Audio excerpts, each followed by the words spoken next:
What's up, guys? Welcome to another stupid windy episode. Impromptu. This is also technically a cripple episode. I shouldn't probably be vlogging with my... I'm gonna switch hands actually, hold on. Okay, there we go. So, shoulder still completely destroyed. I just went this morning and got my MRI. So hopefully doctors will get that and my ortho will check it out and then schedule my surgery here pretty soon. Because this whole arm is completely numb and tingly and lots of pain. But I just realized it's March and I haven't been out at all to photograph like this entire year other than like the phone stuff that I've been messing with.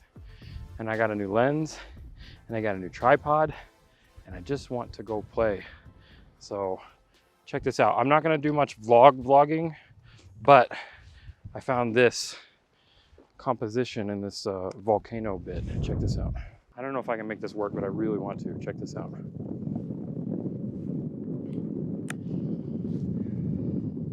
That arch is really cool. The mountain's really far away. And my new lens is the 14 to 35. So I want to find some way to make that work. But then the problem is you've got a lot of negative space right here. And then the problem is in this region, you don't have anything interesting. And then the other problem is there's a lot of really cool clouds over there, volcano there. So I'm just gonna have to play around and see. So I'll walk you guys through some of the composition, but I'm gonna put this on a tripod now. All right, that's a little better. I also brought 1 to 500, both because the mountain is really far away and I'm kind of hoping I can get some tight shots if the light works out, but also because there's horned larks out here and meadow larks, and if I see them, I really want to shoot them in the face. But I don't see any yet, so I hear them everywhere. Oh yeah, so check out the new tripod. Just got this guy. This is the Surrey, I think it's Surrey, maybe. ST124. So they sent me this, and not sponsored or anything. I just wanted to check it out. I'm in the market for a new travel tripod, especially for something that I want to take with me to Scotland here pretty soon. And I think this might do it. But I don't know, I haven't used it yet. I've only had it for a day. This is an inaugural trip, but I really like it so far. All right, what camera? Also, I only brought 2 cameras because weight advisory, and camera lady is not here today, so I'm feeling really like spoiled and like upset that I have to film a vlog myself right now.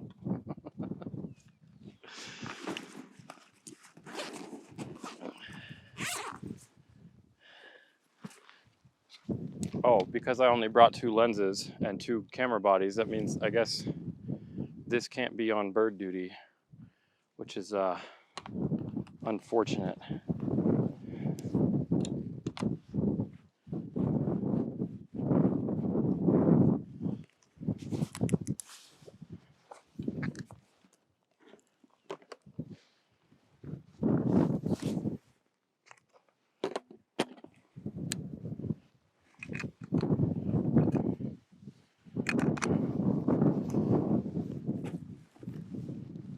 Okay, well, here's my new lens.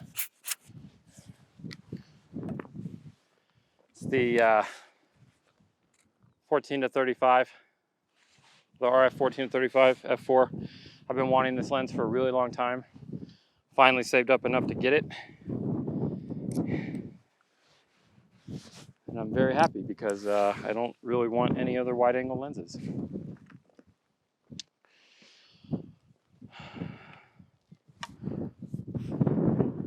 Okay, let's go see if I can make that little mini volcanic archy thing work. There's also going to be some good rays poking through the west, but I don't know how we picked the one hiking trail that hikes up overlooking this tiny little desert airport out there and these power lines. Not conducive. That's why I'm gonna hope that this works. So let's go see if I can set that up. You know what? If you're gonna start a YouTube channel, get yourself a camera lady and then don't don't ever leave her behind.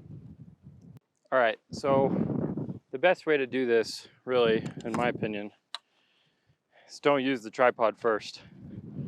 So what we're gonna do is we're gonna go handheld, and I'm just going to go on the back of the screen here, and I will show you what I'm looking for.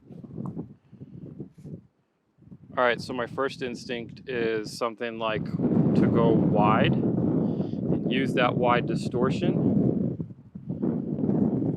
and then just move around. I kind of like maybe having this bush like really close. You know what? Maybe something like that, because that gets the mountain right there and it doesn't chop it off weird. But I've got this arch. Look, if we go too low, we might lose it a bit. If we go higher and stretch it, I kind of like maybe something like that.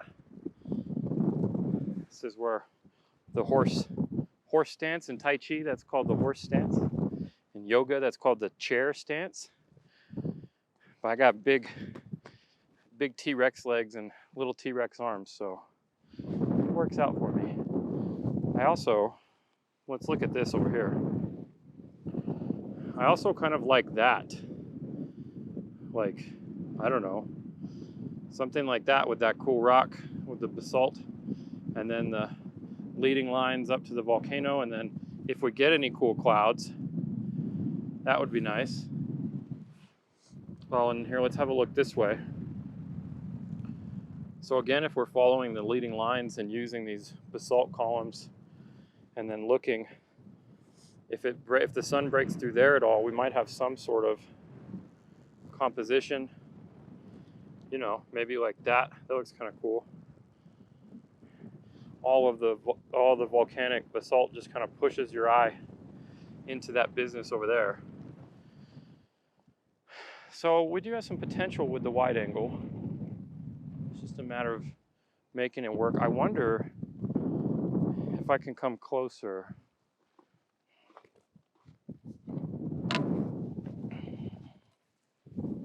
I wonder if I could come closer like this, even.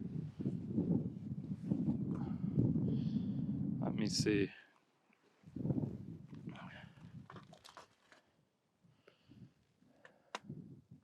I don't know. I don't like this dead space like that. Let's see. Let's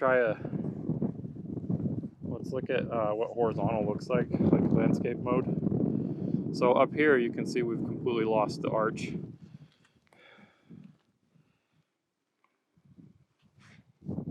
Maybe something like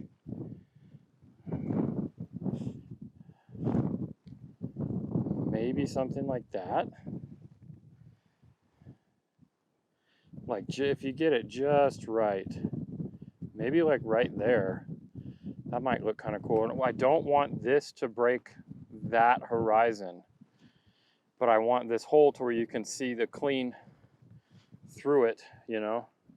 See, I don't want it to break it like that. And then if I stretch the mountaintop a little bit with the wide to bring that mountain up with the distortion. So maybe I'll try a shot like that too.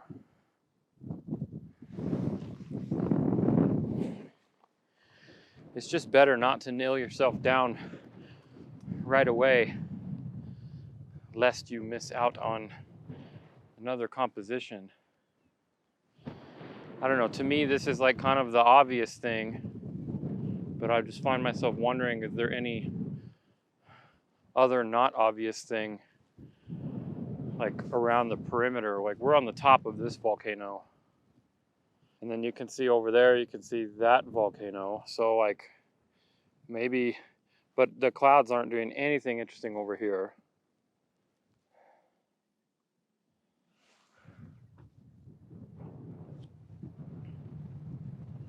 So there you are looking at me.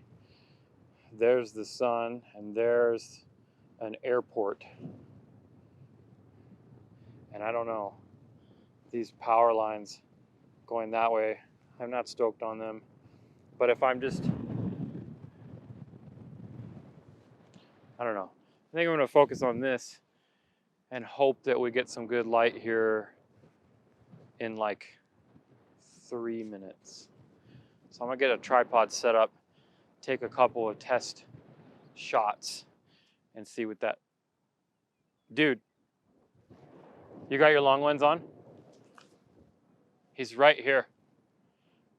We'll take a quick birding intermission and we'll be back shortly.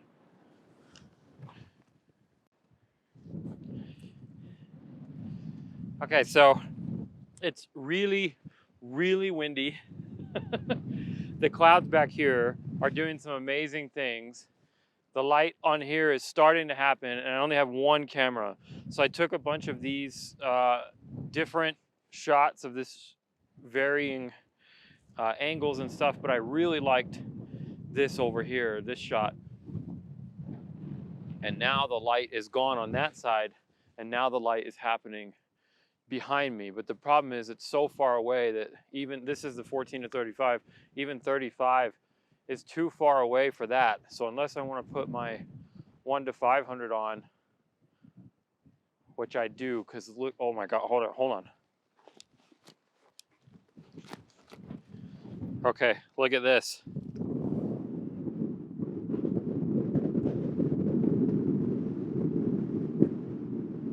So that is looking much better with the 1 to 500. And then if we zoom in to this business, that kind of stuff makes me happy. Like, I was really happy to get my wide angle, and I love it, and it's going to be my favorite wide angle. But this is still my favorite lens of all time.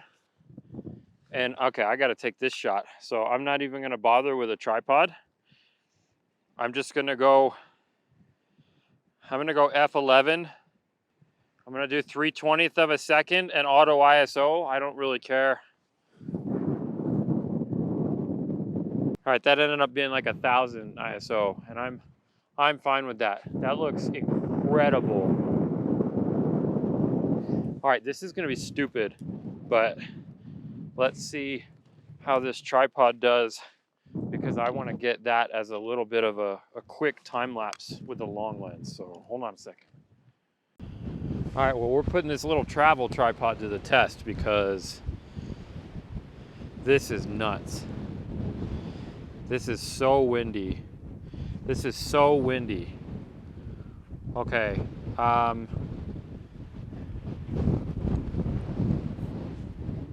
That is starting to pop.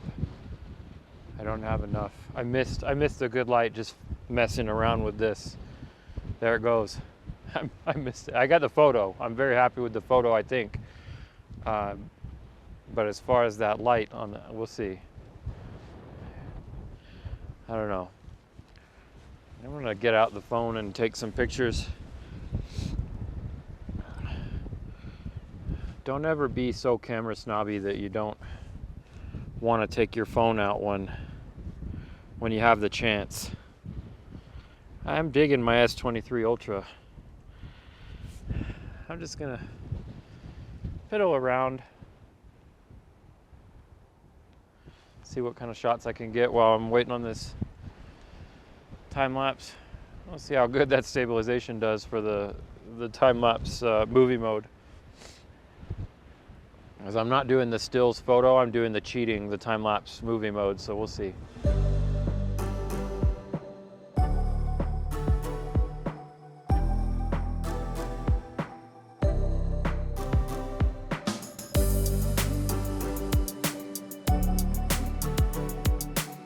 Okay, so obviously back in the studio, back home now. Let's talk a little bit about failure and how it's always an option. So being out for the first time, basically like this whole year, I was pretty excited in the moment just to be out and hiking and with a camera. And I think that excitement got to me a little bit. And also, I don't want to throw Camera Lady under the bus here for not being there, because it was something that couldn't be helped. But ego demands that I blame somebody or something else. So basically it boils down to, one, the light wasn't that great, and then the light that was great was very fleeting and I missed it. And two, the biggest factor was that I'm an idiot, and because I haven't shot all year or anything like that, I didn't pay attention to my settings on my R5, and I didn't realize that I had left it in crop mode from the last time that I was photographing birds, whenever that was. That's how long it's been since I've shot with my R5 or just done landscape at all. And normally I would have caught that, but again, like being rushed, being in like a lot of pain, and not having Camera Lady there to do the things that she normally does that I don't have to do, all of that combined, I didn't catch it. I didn't see it. And I kind of felt like when I was looking at the images in the camera and doing, out there and holding it, feeling like this just doesn't feel like it's as wide as a 14 should be. But I don't know why I didn't make that connection or click. Like, hey, dingbat, check your settings. And yeah, it didn't happen until I got home. And then the compositions just weren't there. So like I said, when I was out there, I felt like this was the obvious composition with the landscape orientation and this seemingly cool arch, and I was hoping for more light, better light in the background, but I didn't end up liking the composition after being out there. I didn't like this bush. I didn't like this negative space. I didn't like the gap with the arch and everything being so right-handed on the image, like heavy subject on the right, and then all of this like nothingness on the left. It just, maybe for sunrise, if I'd have been out there instead, because sunrise is over the east, over the Sandia, maybe if I could have got a nice sunburst to help balance out the left, but I still would have had to deal with all of this negative space on the left. So I ended up liking this image a little bit more, and this just area and composition overall. However, I still don't like this dead space in the middle.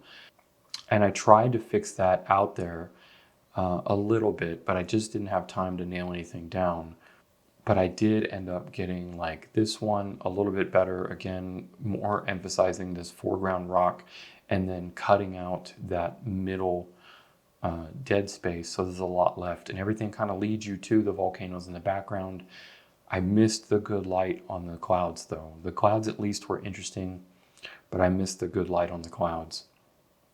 And then I got one more composition, trying to really dial it in, but I still wish I had more time on this composition because it's just not exactly where I envisioned or hoped it would be, but it's definitely better. And then I found this little guy, all of these basalt columns like I showed out there earlier, with this little pentagon looking petroglyph thing out here. And I thought maybe this could be a cool composition. I love the little yellow bushes here, the little spikes of color. But again, we've got this dead space in the middle. We've got this airport out here. And then I missed all of we had some really nice sun rays coming through here, and I missed all of that. So this had potential, but this image itself is just no bueno. And then the one that I was really excited about was the telephoto up in the mountains business. I think this really had potential, but again, too much going on, me trying to do too many things, too much time constraint, too much wind. The wind was just, I don't know if it came through on the video, but the wind was easily 30 plus sustained with 60 to 70 gusts, 60 to 70 mile an hour gusts, and keeping that 500 still. I ended up shooting this f11 because we're shooting really far away. This is like 20 miles away or something, and so it's really far away. Shooting at f11 to try to get some depth of field there 1/60th of a second handheld at ISO 4000 was just not good. And so this had great composition, great lighting, great subject. The clouds are amazing. And I just messed it up because I was just not, like I said, I foregoed the tripod because I just didn't have time, or I don't know, being lazy, whatever it was, I messed up all of that. And this could have been and would have been my favorite image for sure. This is a 2-shot pano actually, because I was a little tight and I didn't back out. I should have backed out and shot the shot a little wider, but I didn't. And then this last shot here, again, trying to find a different composition. I love the potential here for this single yellow floof and then this really nice volcano in the background. But again, we've got all of this dead space and no light. If there would have been some nice light with some great clouds, that would have helped, but I still didn't have any time. I basically took this like as I was packing up and just grabbed the shot. So basically I'm going to treat this as a scouting mission, complete failure, but I'm going to treat it as a scouting mission because I do like the area overall and I know that it's got potential. I know that I can find some better compositions that I'd be happy with. I just need to do it under the right conditions, the right time, less pain and less stress. All right, but that's it. I'm going to wrap it up. That got super long. I just wanted to wrap this up with, I struggled with wanting to put this video out because it's not very good. It's certainly not one of my best. But every time I say that, I end up getting like pretty good positive feedback in terms of like, hey, that really helped me. And, as long as you guys can get something out of my failures and understand that like, everybody makes these stupid mistakes and everybody has stress and failure is always an option no matter what you do. You have to, it's hard. The more I do photography, and I think this is like a general thing, but the more I do photography, the higher standards I hold myself to because I have like a great collection of images over the years. And the longer you do photography, the more chances you have of getting better images and stuff. So you eventually kind of like, at least for me, I kind of start holding those high expectations over my head like all the time and thinking like, well, if I don't get a portfolio worthy shot, then like, what's the point of going out? And sometimes that either eliminates my desire to go out at all, which is a huge shame, because being out for me is the ultimate reward. And I have to like sometimes force myself to remember that. And like I said earlier, like I really was just excited to be out overall and I had a blast being out there. And yeah, I come home and I'm disappointed because I messed up in like so many different ways, but that doesn't take away the excitement that I felt while I was out there. And that doesn't mean that I feel like I shouldn't have gone out in the first place, because I messed up. Because again, like that's the best feeling, was just being out and enjoying it. And luckily it wasn't, for a client or for a portfolio specific image or anything like that. It was just me deciding to randomly go out because I thought the light looked nice and I wanted to go on a hike with my friend. So hopefully that did something for you. Just remember, not everything has to be perfect. The more you go out, the more you'll figure this stuff out and the more experiences you'll end up having, and hopefully that will make you a happier person. And just try to focus on those positive things when all of these negative things keep happening. Because staying positive is much better than being upset or angry or sad. It really is. All right, that's it. I have actually got to finish redoing the studio. I'm painting it right now. You can't see over there, but it is a giant mess and it's half painted. So I've got some work to do. I will see you out there, hopefully in a better episode and hopefully in a less painful episode for me very shortly. Leave some comments below. Let me know what you think. If you made it this far, I super appreciate it. Thanks for watching. I'll see you in the next one.